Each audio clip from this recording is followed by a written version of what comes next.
നമ്മുടെ ഭൂമിയിൽ സഞ്ചരിക്കാൻ ഒരുപാട് എയർപോർട്ടുകളുണ്ട്. കാലിക്കറ്റ് വരെ നമുക്ക് എയർപോർട്ടാണ്.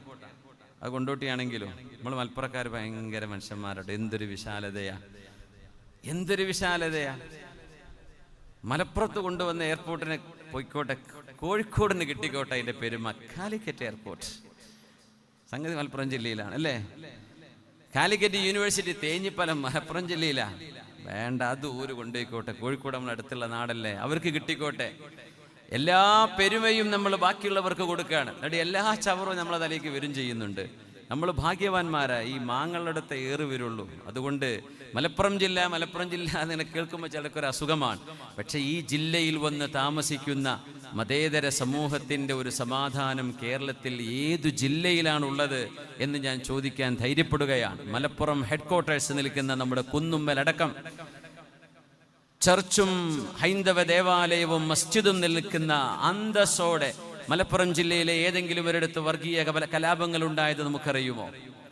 ആരൊക്കെയോ മെനഞ്ഞുണ്ടാക്കുന്ന കുൽസിത ശ്രമങ്ങളല്ലാതെ എത്ര സമാധാനത്തിലാണ് ഇവിടെ ആളുകൾ ജീവിക്കുന്നത്. തെക്കൻ ജില്ലകളിൽ നിന്ന് ഇവിടെ വന്ന് ജോലി ചെയ്യുന്ന ഉദ്യോഗസ്ഥന്മാർ അവരുടെ റിട്ടയർമെന്റ് കാലത്ത് പോലും ഞങ്ങൾ മലപ്പുറത്ത് സ്ഥിരതാമസമാക്കണമെന്ന് പറഞ്ഞ് താമസിക്കുന്ന എത്ര ആളുകൾ, ആയിരക്കണക്കിന് ഉദ്യോഗസ്ഥന്മാർ മലപ്പുറം ജില്ലയിൽ വീട് വെച്ച് താമസിക്കുന്നുണ്ട്. അവർ തിരുവിതാംകൂറുകാരായിരിക്കും, ട്രിവാൻഡ്രത്തുകാർ, കോട്ടയക്കാർ, കായംകുളത്തുകാർ. എന്തേ? ഈ മണ്ണിന് അങ്ങനെ ഒരു സൗരഭ്യമുണ്ട്. അത് നമ്മൾ കാലങ്ങളായി കാത്തുസൂക്ഷിക്കുന്ന മതേതര സ്നേഹത്തിന്റെ, കരുണയുടെ, ചേർത്തുപിടിക്കലിന്റെ നമ്മുടെ ഗുണമാണ്. അള്ളാഹു ഇത് നിലർത്തി തരട്ടെ. ആമീൻ യാ റബ്ബൽ ആലമീൻ. അതുകൊണ്ട് മലപ്പുറം എന്നത് നമ്മുടെ ഒരു അഭിമാനമാണ്. അൽഹംദുലില്ലാ. പലരുടെയും വിചാരം ഞാൻ കാസർഗോഡ് ജില്ലക്കാരനാണെന്നാ. മലപ്പുറം ജില്ലക്കാർക്ക് വരെ അങ്ങനെ തോന്നലുണ്ട്, മുമ്പ് കാസർഗോഡാണോ, ഞാൻ മമ്പാട്ടുകാരനാണ്.